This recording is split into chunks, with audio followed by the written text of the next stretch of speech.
इन्नल हम्दुलिल्लाह अस्सलातु वस्सलामु अलल अशरफिल अंबिया वल मुरसलीन नबिय्यिना मुहम्मद सल्लल्लाहु अलैहि वसल्लम व अला आलिहि व अस्हाबिहि अजमाइन। रब्बि इश्रह ली सदरी व यस्सिर ली अमरी वहलुल उक़दतम मिन लिसानी यफ़क़हू क़ौली। मोहतरम नाज़रीन इकराम, अस्सलामु अलैकुम व रहमतुल्लाह। सूरतुल फातिहा आयत नंबर 5 पढ़ेंगे और उसमें से देखेंगे कि कौन सा लफ्ज़ है जिस पे हमें गौर व फिक्र करना है। तो चलिए शुरू करते हैं। खैरुकुम मन तअल्लमल कुरआन व अल्लमा।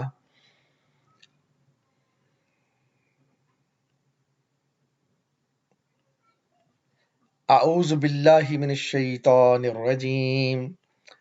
बिस्मिल्लाहिर रहमानिर रहीम। सूरह अल फातिहा।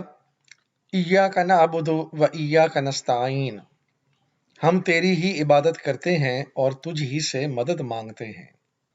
आज हम गौर करेंगे नअबुदु, यानी ये नअबुदु कहाँ से निकला, इसका रूट वर्ड क्या है, ये हम देखेंगे और इस पे थोड़ा सा गौर व फिक्र करेंगे कि इबादत क्या है।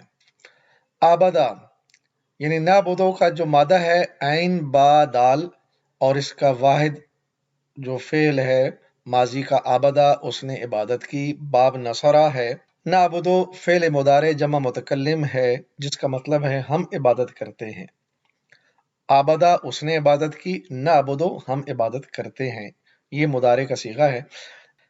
लफ्ज़ इबादत मसदर है, जिसका मतलब है किसी की बंदगी करना, परस्तिश करना, अताअत व गुलामी करना, किसी को रब मानकर उसके अहकामात को बिला शक व शुबा मानते चले जाना, किसी को आजिज होकर दुआओं में पुकारना, ये है मफ़हूम इबादत का। तो चलिए हम देखते हैं बारी बारी, हर लफ्ज़ पे गौर करते हैं कि कुरान इसके बारे में क्या कहता है। सबसे पहले नंबर पे बमानी गुलामी। सूरह अश-शुअरा जब हज़रत मूसा अलैहिस्सलाम ने फ़िरौन को दावत दी, तो फ़िरौन ने कहा कि तुम्हें तो मैंने अपने घर में पाला, तुम्हारे ऊपर इतना एहसान किया। तो उसके जवाब में हज़रत मूसा ने फरमाया, अल्लाह की तरफ से बात आई, वतिलका नेमतुन तमुन्नुहा अलैया अन अब्बत्ता बनी इसराइल। रहा तेरा एहसान जो तूने मुझ पर जताया है, तो इसकी हकीकत यह है कि तूने बनी इसराइल को गुलाम बना लिया था। अब्बत्ता इबादत अबद से निकला है, तो इसका मतलब है गुलामी। तो अगर हम किसी के गुलाम बन जाएं अल्लाह को छोड़कर, तो फिर देख लें हम उसकी इबादत कर रहे हैं। दूसरे नंबर पे है इबादत पमानी अताअत व फरमा बरदारी। सूरह अत-तौबा। इत्तखज़ू अहबारहुम व रुहबानहुम अरबाबम मिन दूनिल्लाहि वल मसीह इब्न मरियम वमा उमिरू इल्ला लियअबुदू इलाहन वाहिद ला इलाहा इल्लाहु सुब्हानहु अम्मा युशरिकून। उन्होंने अपने उलमा और दरवेशों को अल्लाह के सिवा अपना रब बना लिया है, और इसी तरह मसीह इब्न मरियम को भी, हालांकि उनको एक माबूद के सिवा किसी की बंदगी करने का हुक्म नहीं दिया गया था। वो जिसके सिवा कोई मुस्तहिक इबादत नहीं है, पाक है वो उन मुशरिकाना बातों से जो ये लोग करते हैं। यानी उन्हें तो हुक्म दिया गया था कि एक अल्लाह है, एक इलाह है, उसकी इबादत करो, उसकी बंदगी करो, उसकी ही अताअत करो। तो उन्होंने अपने उलमा और दरवेशों को रब बना लिया, यानी उनकी हर बात को मानना शुरू कर दिया, और फिर मामला यहां तक पहुंचा कि उन्होंने मसीह अलैहिस्सलाम को अल्लाह का बेटा करार दे दिया। तो ये रब बनाना और उसकी अताअत करना बंदगी है, इबादत है।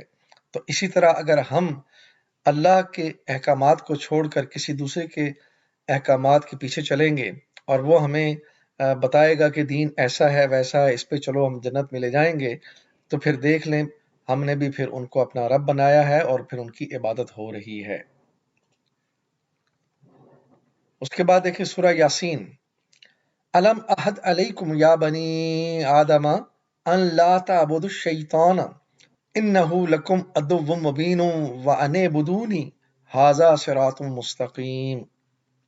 ऐ आदम के औलाद, क्या मैंने तुमको हदायत न की थी कि शैतान की बंदगी यानी उसकी अताअत न करना, वो तुम्हारा खुला दुश्मन है और मेरी ही बंदगी करो, ये सीधा रास्ता है। अब यहाँ पे शैतान के बारे में फरमाया कि ला ताबुदु शैतान, यानी शैतान की इबादत ना करो। इबादत क्या है? कोई बंदा ये कहता है कि मैं शैतान की इबादत करता हूँ? यकीनन नहीं कहता। लेकिन जब हम शैतान की वसवसों के पीछे चलते हैं और शैतान हमें जिस चीज़ की तरफ ले जाना चाहता है, खुशनुमा बना के दिखाता है, तो हम उसकी तरफ लपक के जाते हैं, तो गोया हमने शैतान की जो है अताअत की, और ये अताअत शैतान की इबादत है, और इसी को यहाँ पे जिक्र किया गया है। तो शैतान से बचकर रहें, वरना हम शैतान की इबादत करेंगे और क़यामत के दिन ये अल्लाह ताला फिर बताएगा कि मैंने तुम्हें शैतान की इबादत से मना किया था, लेकिन तुम उसके पीछे चलते रहे, और आज यहाँ देखो अलग होकर मुजरिमों की जमात में खड़े हो। अगला नंबर है इबादत बबानी बंदगी और परस्तिश। बंदगी और परस्तिश भी असल में अताअत व फरमाबरदारी है, लेकिन ये बंदगी किसी को अपना माबूद बना के उसके सामने झुक जाना और उसके आगे सर तस्लीम खम कर देना इबादत है। सूरह अज़्ज़ुमर, वल्लज़ीन नज्तनबुत तागूत अन यअबुदूहा व अनाबू इलल्लाहि लहुमुल बुशरा फबश्शिर इबादिल्लज़ीना यस्तमिऊनल क़ौला फ़यत्तबिऊना अहसनहु उलाइकल्लज़ीना हादाहुमुल्लाहु व उलाइक हुम उलुल अलबाब। जिन लोगों ने तागूत की बंदगी यानी परस्तिश से इज्तनाब किया और अल्लाह की तरफ रजू कर लिया, उनके लिए खुशखबरी है। बस ए नबी सल्लल्लाहु अलैहि वसल्लम, बिशारत दे दो मेरे उन बंदों को जो बात को गौर से सुनते हैं और इसके बेहतरीन पहलू की पैरवी करते हैं। ये वो लोग हैं जिनको अल्लाह ने हिदायत बख्शी है और यही दानिशमंद हैं। तो यहाँ देखें, तागूत की इबादत से मना किया गया है। तागूत क्या है? तागूत हर वो चीज़ जो आपको अल्लाह की इबादत से हटाकर दूसरे की ताबेदारी और उसकी अताअत में लगा दे, और अल्लाह की इबादत से और अल्लाह की अताअत से बंदा मुंह मोड़ ले, तो ये तागूत है। और बेशुमार तागूत है दुनिया में। तो यहाँ फरमाया गया कि जो तागूत से की बंदगी से इज्तनाब कर ले और अल्लाह की तरफ रजू कर ले, यानी अल्लाह की तरफ रजू भी लाजमी है। और फिर फरमाया गया कि यही लोग अक्लमंद हैं। तो अगर हम अक्लमंद हैं तो फिर हमें सिर्फ अल्लाह की बंदगी, अल्लाह ही की इबादत करनी है। अगर तागूत के पीछे चलेंगे तो फिर हम उसकी बंदगी कर रहे होंगे। आखिरी नंबर पर इबादत यानी बमानी दुआ व पुकार है। किसी को दुआ में पुकारना, ये भी इबादत है, और हम इसको बड़ा लाइट लेते हैं, इसको कुछ समझते नहीं है, बस दुआएं मांगते चले जाते हैं और फलां हमारी दुआ कबूल कर ले, हमें हमारी दुआओं को अल्लाह तक पहुंचा दे। तो ये बड़ा बारीक मामला है, गौर फरमाइए अल्लाह ताला ने कुरान में क्या फरमाया है। सूरह अल मोमिन, वक़ाल रब्बुकुम उदऊनी अस्तजिब लकुम इन्नल्लज़ीना यस्तकबिरूना अन इबादती सयदखुलूना जहन्नम दाखिरीन। तुम्हारा रब कहता है मुझे पुकारो, मैं तुम्हारी दुआओं को कबूल करूंगा। जो लोग घमंड में आकर मेरी इबादत से मुंह मोड़ते हैं, जरूर जलील ख्वार होकर जहन्नम में दाखिल होंगे। देखिए कितना वाज़े हुक्म है कि दुआएं सिर्फ अल्लाह से करनी है। और जो लोग इस घमंड में रहते हैं कि अल्लाह तो हमारी सुनता नहीं है, ये लोग सुनेंगे तो पहुंचा देंगे, तो फिर देख लें अल्लाह ताला ने क्या फरमाया है, अल्लाह ज़रूर उन्हें ज़लील ख्वार करके जहन्नम में दाखिल करेगा। अस्तगफिरुल्लाह, अल्लाह ताला हमें इस अंजाम से बचाए। उसके बाद देखें दूसरी आय मुबारक है सूरह अल मोमिन की, कुल इन्नी नुहीतु अन आबुदल्लज़ीना तदऊना मिन दूनिल्लाहि लम्मा जाअनियल बय्यिनातु मिन रब्बी व उमिरतु अन उस्लिमा लिरब्बिल आलमीन। ऐ नबी सल्लल्लाहु अलैहि वसल्लम, इन लोगों से कह दो कि मुझे तो उन हस्तियों की इबादत से मना किया गया है जिन्हें तुम अल्लाह को छोड़कर पुकारते हो। मैं ये काम कैसे कर सकता हूँ जबकि मेरे पास मेरे रब की तरफ से बय्यनात आ चुकी हैं। मुझे हुक्म दिया गया है कि मैं रब्बुल आलमीन की आगे सर तस्लीम खम कर दूं। دیکھ لیں اس آیت مبارکہ میں بھی بہت واضح طور پر فرما دیا گیا ہے کہ تم ان سب کو کہہ دو کہ میں تو ان ہستیوں کی عبادت نہیں کر سکتا، یعنی جن کو تم پکارتے ہو تم ان کی عبادت کر رہے ہو، تو میں تو ان کو کبھی بھی نہیں پکار سکتا، مجھے تو ایک اپنے رب کی طرف جو ہے نا پلٹ کر اسی کے سامنے تسلیم خم کرنا ہے جو رب العالمین ہے۔ تو دیکھیں کتنی واضح بات ہے کہ اللہ کو چھوڑ کر کسی سے دعائیں مانگنا، کسی کو مدد کے لیے پکارنا، کسی کو اپنی مشکل میں پکار کر اپنی مشکلات دور کرنے کے لیے عاجز ہو کر اسے دعائیں مانگنا، یہ سب عبادت ہے۔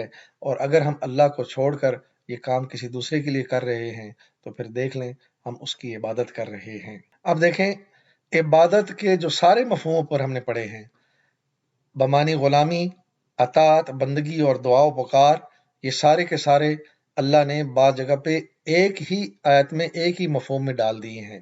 اننی انا اللہ لا الہ الا انا فاعبدنی واقیم الصلاۃ لذکری، میں ہی اللہ ہوں، میرے سوا کوئی خدا نہیں ہے، پس تو میری بندگی یعنی عبادت کرو اور میری یاد کے لیے نماز قائم کرو۔ تو اس میں دیکھیں سارے مفہوم ہیں، یعنی غلامی بھی اللہ کی، اطاعت بھی اللہ کی، بندگی بھی اللہ کی اور دعا بھی اللہ کی۔ اور اس آیت میں تو بالکل واضح ہے، اللہ تعالیٰ نے فرمایا وما خلقت الجن والانس الا لیعبدون، میں نے جن اور انسانوں کو اس کے سوا کسی کام کے لیے پیدا نہیں کیا کہ وہ میری بندگی یعنی عبادت کریں۔ اب دیکھیں اس آیت میں جو عبادت کا مفہوم ہے وہ صرف نماز روزہ نہیں ہے، بلکہ دنیا کے سارے کام، آپ کی زندگی کے سارے کام جو ہیں وہ عبادت ہیں، اگر وہ اللہ کی اطاعت کے اندر ہو رہے ہیں۔ ٹھیک ہے، اگر صرف عبادت ہوتی تو اللہ نے فرمایا کہ میں نے جنوں انسانوں کو اپنی عبادت کے لیے پیدا کیا، تو پھر جو سب سے بڑے عبادت گزار ہمارے انبیاء گزرے ہیں، پھر تو وہ مسجدوں سے باہر نہ نکلتے، پھر تو بس اللہ اللہ کرتے رہتے، نہیں، لیکن عبادت کا یہاں جو مفہوم ہے وہ پورا ہر اینگل سے جو ہے کور کرتا ہے، چاہے غلامی ہے، چاہے اطاعت ہے، چاہے بندگی ہے، چاہے دعا و پکار ہے، ہر حالت میں ہمارا معبود اللہ ہے جس نے ہمیں پیدا کیا ہے۔ تو اس معاملے کو غور سے آپ نے پڑھنا سننا ہے، یہ بڑا نازک معاملہ ہے، تو اللہ تعالی ہمیں اپنے بندگی ہی کرنے کی توفیق عطا فرمائے، اور اللہ ہمیں قرآن و سنت سے ہدایت لینے کی توفیق عطا فرمائے۔ میری زندگی کا مقصد تیرے دین کی سرفرازی، میں اسی لیے مسلمان، میں اسی لیے نمازی، وآخر دعوانا ان الحمد للہ رب العالمین، الصلاۃ والسلام علی رسولہ الکریم، جزاکم اللہ